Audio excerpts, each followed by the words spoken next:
आप देख रहे हैं अमेज नाउ। क्या है क्रिया योग, हम क्यों सीखें क्रिया योग और इसे सीखने से हमें क्या प्राप्त होने वाला है। सबसे बड़ी बात यह है कि आज के इस भागम भाग भरी वाली दुनिया में इस क्रिया योग से हमें क्या प्राप्त हो जाएगा, क्या मिल जाएगा, ऐसे तमाम सवाल आपके जेहन में उमड़ घुमड़ रहे होंगे तब जबकि नाम आता है परम पूजनीय परमहंस योगानंद जी के वैज्ञानिक और आध्यात्मिकता की कसौटी पर कसे गए क्रिया योग का।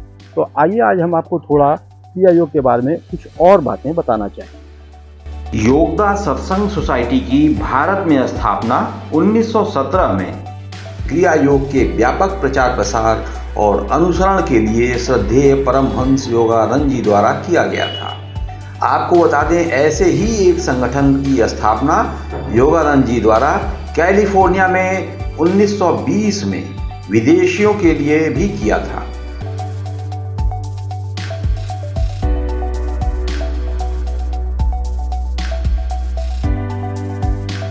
इस तरह हिंदुस्तान ही नहीं पूरे विश्व में क्रिया योग को जानने समझने वाले लाखों करोड़ों अनुयायी मौजूद हैं।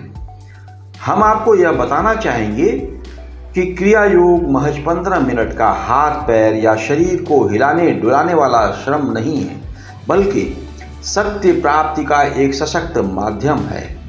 इसके लिए व्यक्ति के लिए आध्यात्मिक पथ अनुसरण करना भी जरूरी है।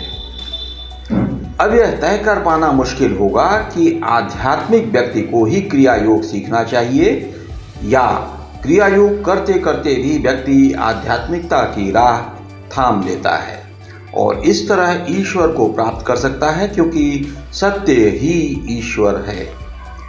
जैसा कि गुरुजी ने भी उल्लेख किया है कि क्रिया योग महज शारीरिक श्रम ही नहीं अपितु इसके लिए ध्यान मार्ग में भी जाना होता है।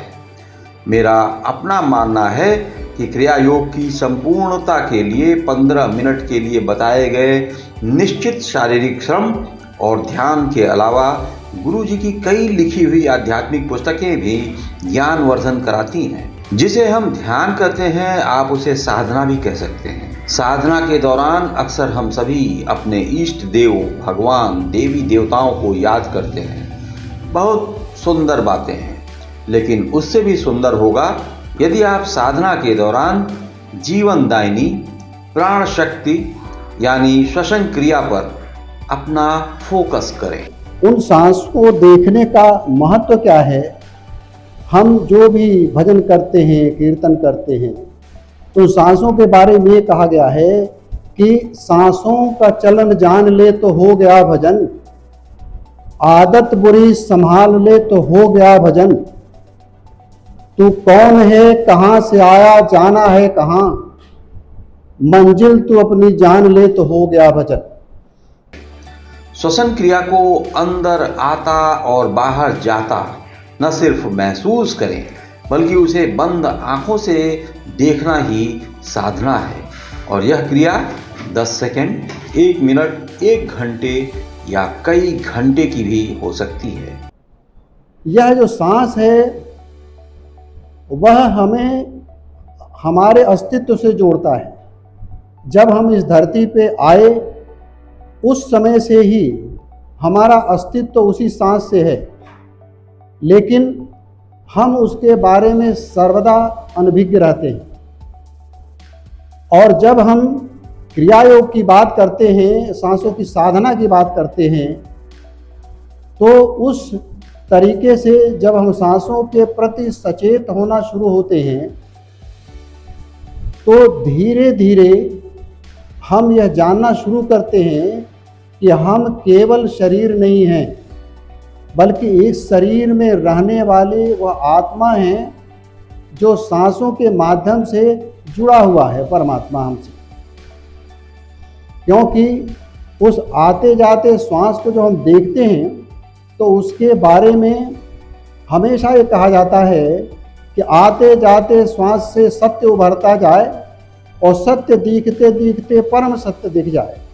क्योंकि हमारा जो अस्तित्व है, जिसे हम अपने शरीर को ही अस्तित्व मान लेते हैं, लेकिन इस शरीर का अस्तित्व उस सांस से, जब तक हमारे शरीर में सांस है तब तक हमारा अस्तित्व है, और जब वह सांस समाप्त होता है हमारा अस्तित्व समाप्त हो जाता है। इसका अर्थ ये है कि हमें उस परम सत्ता से जोड़ने का जो माध्यम है वह सांस हमारा है। और इसी संदर्भ में भगवान कृष्ण जब श्रीमद् भगवत के गीता के 18वें अध्याय के 48वें श्लोक में कहते हैं तो हम और इसके प्रति जागरूक होने के लिए प्रतिबद्ध होते हैं। जब वो कहते हैं कि अर्जुन को समझाते हुए, क्योंकि अर्जुन के सारे सवाल धीरे धीरे समाप्त होते जा रहे हैं, तो अंत में भगवान ये कहते हैं उनसे कि सहजम कर्म कौन्तेय सदोषमपि न त्यजेत। हे अर्जुन, जो तुम्हारे जन्म के साथ तुमको सहज कर्म मिला हुआ है, वह सहज कर्म तुम्हें कहीं बाहर से नहीं मिला हुआ, कोई तुम्हें बाहर से नहीं करना है, वह तुम्हारा अस्तित्व है, और वह सहज कर्म है श्वास प्रश्वास की क्रिया। बहुत सारे लोगों को इस बात की जानकारी होगी कि योगदा सत्संग सोसाइटी का राष्ट्रीय मुख्यालय रांची झारखंड में स्थित है, जो तकरीबन 25 एकड़ भूमि में फैला हुआ है। वास्तव में रांची स्थित इस मुख्यालय की भौगोलिक स्थिति, डिजाइनिंग पूर्ण रूप से आश्रम को परिभाषित करती है। यह आध्यात्मिक केंद्र व्यक्ति के ऊर्जा का स्रोत है। मेरा तो यही मानना है कि यदि कोई भी व्यक्ति सिर्फ 3-4 दिन इस आश्रम में प्रवास कर जाए तो उसके दैनिक जीवन में आमूल चूल परिवर्तन दिखने लगेंगे।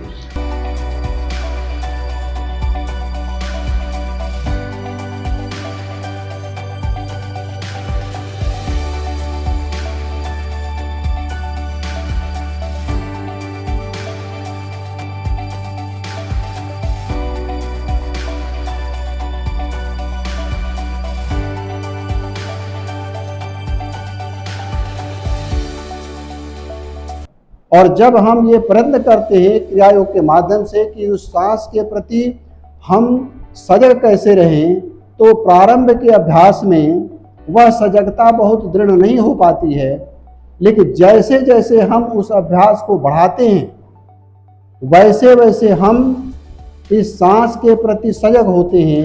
वही भगवान कृष्ण यही कहते हैं कि तुम कभी भी इस सांस प्रश्वास को देखने की प्रक्रिया को मत छोड़ो।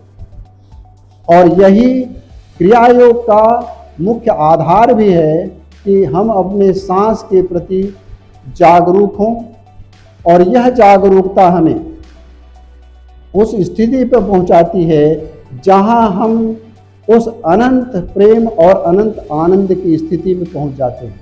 क्योंकि हर सांस की हर चाल ही जीवन का सरगम है। हर सांस की हर चाल ही जीवन का सरगम है। जो लय हुआ इसमें मधुरतम राग पाता है। हम इसको ऐसे समझ सकते हैं कि हर सांस की हर चाल यह जीवन का सरगम है। हमारे जीवन का जो मधुरतम संगीत है, हमारी जो उपलब्धियां हैं, वह हमारे सांस के कारण है। और अगर हम प्रकारांतर से इसको समझें कि कोई संगीतकार जब संगीत की साधना करता है तो उस संगीत की साधना में वह अपने सांसों को साधता है, उसका रियाज करता है। और जब वह उस रियाज करते करते वो अपने सांसों के प्रति यानी अपने राग के प्रति जब अपने को समर्पित करता है तो वह बहुत बड़ा संगीतकार बन जाता है, और वह बहुत बड़े आनंद की तरफ वो प्रखर होता है, प्रबुद्ध होता है। वैसे ही जब हम साधना करते हैं तो साधना करने में हमारा जो मूल उद्देश्य है वो सांसों की साधना है। क्योंकि उस सांसों की साधना करते करते यानी आते जाते सांस को देखते देखते जब हम पूर्ण रूप से उसमें दक्ष हो जाते हैं, अपने को लय कर लेते हैं, तब हम उस परम आनंद को प्राप्त होते हैं जिसे हम परमात्मा कहते हैं। क्योंकि जो परम प्रेम है, राग, मधुरतम राग, मधुरतम प्रेम संसार की कोई वस्तु वो हमें नहीं दे सकती है। वह केवल और केवल परमात्मा के पास है। वही परमानंद परमेश्वर हमारे जीवन को आनंद से भर देते हैं। दर्शकों, क्या आपको पता है कि उस शख्सियत जिसने क्रिया योग के वैज्ञानिक और आध्यात्मिकता के महत्व को पूरी दुनिया में प्रचारित प्रसारित किया, ध्यान की गूढ़ता को समझाया, उस महान हस्ती का जन्म गुरु गोरक्षनाथ की पावन धरती पर 1893 में हुआ था। क्या आपको यह भी पता है कि उत्तर प्रदेश की सरकार ने उस जन्म स्थली पर एक संग्रहालय बनाने की घोषणा की है? जी हाँ, प्रदेश के मुख्यमंत्री योगी आदित्यनाथ द्वारा इसकी पहल की गई है और अब विदेशी पर्यटकों को देश विदेश के कोने कोने से गुरु गोरक्षनाथ की धरती तक खींच लाने में एक अहम भूमिका अदा करेगी यह महान धरती। तो दर्शकों, ये हमारी छोटी सी कोशिश थी, एक प्रयास था क्रिया योग के महत्व को आप तक पहुंचाने का, समझाने का। हमारे साथ बने रहिए।